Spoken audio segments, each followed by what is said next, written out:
Hello viewers, আশা করি আপনারা সবাই ভালো আছেন। আজকের যে পর্বে আলোচনা করব সেটা হচ্ছে সন্ন্যাস রোগ, স্ট্রোক। কীভাবে আমরা প্রতিরোধ করতে পারি তার সহজ উপায় প্রথম পর্ব আসছি। আর কারণ হচ্ছে আজকাল বায়ু দূষণ আরও অন্যান্য দূষণের জন্য অতি রক্তচাপ, সুগার, কোলেস্টেরল, মেদবৃদ্ধি, মানসিক চাপ, ধূমপান ও মাদক সেবন আর কায়িক পরিশ্রমের অভাবের জন্য তথা অপুষ্টিও একটা কারণ। এর জন্য আজকাল এই সন্ন্যাস রোগের প্রায় বেশি রোগী আমরা দেখতে পাচ্ছি। কারণ হচ্ছে যখন আমাদের ব্রেনের ধমনী ফেটে যায়, রক্তপাত হয়, বা হার্টের ধমনীতে রক্ত জমে গেলে সাধারণত আমরা হঠাৎ এই রোগে আক্রান্ত হয়ে পড়ি, বা মারাও যায় বা পঙ্গু হয়ে যায়। তাই প্রতিকারের জন্য যে ওষুধগুলো আমি বলবো তার সাথে পথ্য খাদ্য তালিকাও বলবো, সেগুলো আমি পরপর আলোচনা করছি।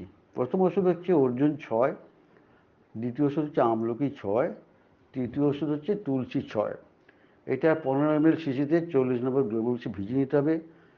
প্রত্যেক ওষুধ থেকে 5 ফোঁটা ওষুধ নিতে হবে, মোট 15 ফোঁটা আমরা খরচ করব। কীভাবে সেবন করব না, সপ্তাহে একবার 2টো দানা সকালে খালি পেটে খেতে হবে। যদি 2-3 বার খাওয়ার পর কোনো অসুবিধা না হয় তাহলে মাঝে মাঝে খাবেন, যদি অসুবিধা হয় খাবেন না। এবারে আমরা খাদ্য তালিকায় আসছি।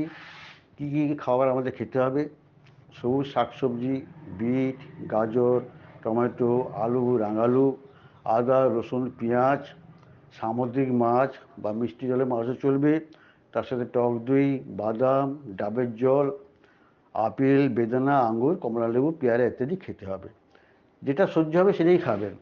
তার সাথে একটু হাঁটার অভ্যাসও রাখতে হবে। ডেলি অন্তত আধ ঘন্টা হাঁটতে হবে, সকালে বা সন্ধ্যায়, যেমন আপনার খুশি হবে। এই সাজেশন বা এই আমার যে আপনাদের আমি টিপসটা দিলাম, যদি টিপসটা আমাদের উপকারে লাগে তাহলে দয়া করে শেয়ার, লাইক ও সাবস্ক্রাইব করে আমাদের ধন্যবাদ রইল আপনাদের জন্য। ভালো থাকুন, আনন্দে থাকুন। নমস্কার।